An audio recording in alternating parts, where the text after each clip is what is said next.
Hello, everyone. It is Janae Paylett here with The Power of Pleasure. I have a really interesting subject to talk to you about today. And it kind of blows my mind to even be able to talk about this from a different perspective.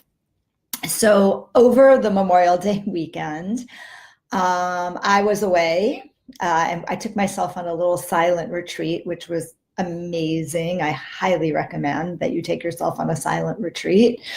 And I read a book that I've been wanting to read for a while, which is called Untrue. It actually is, this is the book, Untrue, written by Dr. Wednesday Martin. And the subtitle is important because it says why nearly everything we believe about women, lust, and infidelity is wrong, and how the new science can set us free. So this is a really, really fascinating read. And Wednesday Martin basically interviewed lots of different sex researchers to try to understand where women's sexual desire comes from and to really unpack the issue around fidelity, like how unfaithful women actually are. And in the course of her research, and she talked to a lot of anthropologists, because when you really look at sexuality research and where desire comes from, there's a lot of work that's been done by anthropologists that have an impact on women's sexual desire. And there are some things that are in this book that actually kind of really blew my mind around women's desire and the perhaps false pretenses that we have put on women and our desire and sexual arousal. And I know that I'm not going to do a really great job of being able to explain this orally. I'm actually going to write about it as well. But I want to just talk about some of the main points. So one of the points that she talks about, and this has actually been verified by others, like in Daniel Bergner's book, What Do Women Want?, which is also around women's sexual desire. They did a series of studies with women and men where they actually connected these women and men to some sort of some sort of monitoring machine. For women, it was something inside of their vagina that actually could identify what arousal felt like physiologically for women. And they then had them watch a bunch of different pornography. So women with women, women with men, and men with men. And then ask the women to identify, as they were watching it, whether or not they were aroused, and compared what they said to what the physiological response was based on the monitoring. And one of the big results from this research is that even though women said that they were not aroused by certain activities, and it wasn't just women and women and men and men, they also had showed a video of bonobos, which a bonobo, by the way, is genetically the closest species that we have, mammalian species that we have to humans. Our DNA is like 95% comparable. So they also showed pictures of bonobos, or a video of bonobos. And it was really fascinating because the women would say on their survey that they weren't actually aroused by a lot of the activity, but physiologically they were actually aroused by almost all of it. And so the premise of this book, Untrue, is that women's desire is way stronger than we have ever really allowed it to be, and that there's a lot of different conditioning reasons, and then a lot of anthropological, I think I said that word right, reasons that have caused women to really have our desire being suppressed. But one of the big findings in the research and in the work that she's done is that women get bored very easily. And this is a very big issue, more so for women than for men, which is why in all of this data, the rates of infidelity for women are comparable to, and in some cases higher than the rates for men. And it's often in doing this research, it wasn't because so much that they were in a loveless or sexless marriage. That was part of it for some people, but for the majority, it was just like we needed something different. Like, I love my partner, but I wanted to go and have sex with somebody else. And so where this book takes us is in the direction of understanding that women get bored very easily, and this particularly happens in long-term relationships, and that it's normal that women get bored very easily. This is part of the reason that women are typically seen as the lower desired partner.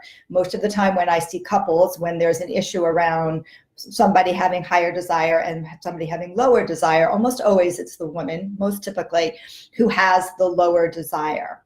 But what the book says is the reason women are having lower desire is because they're bored in their sex lives and they're bored with their partner, and they would be very excited and very aroused if they were having sex with somebody else outside of the relationship.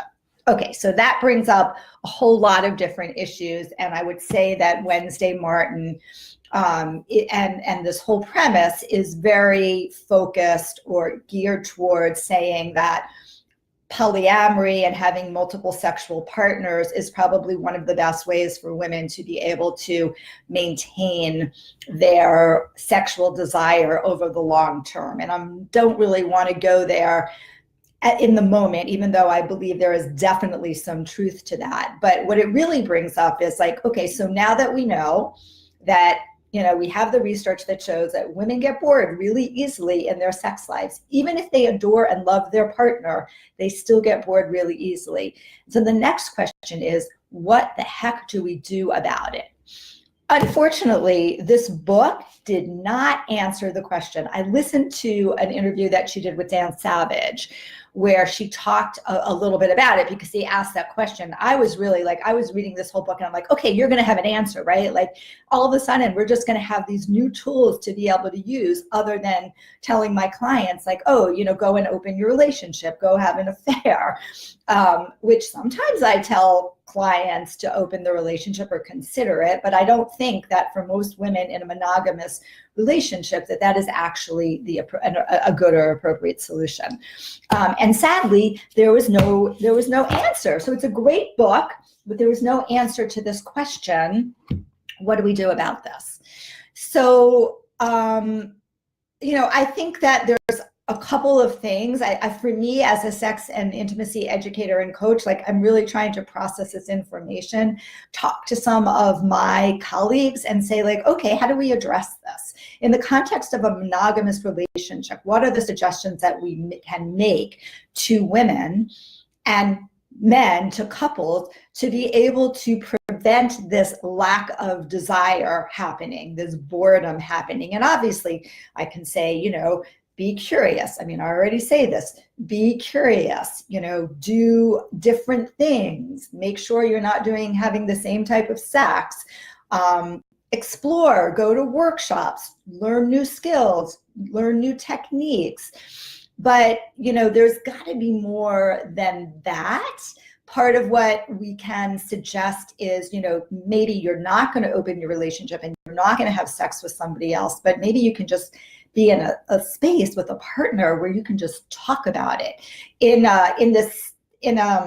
I've created this new webinar, or I don't know what you call it, a masterclass, and it's called Where Did Our Desire Go? And in this Where Did Our Desire Go, which I haven't launched yet, but I will, in this Where Did Our Desire Go webinar, I talked about the power of going out and flirting.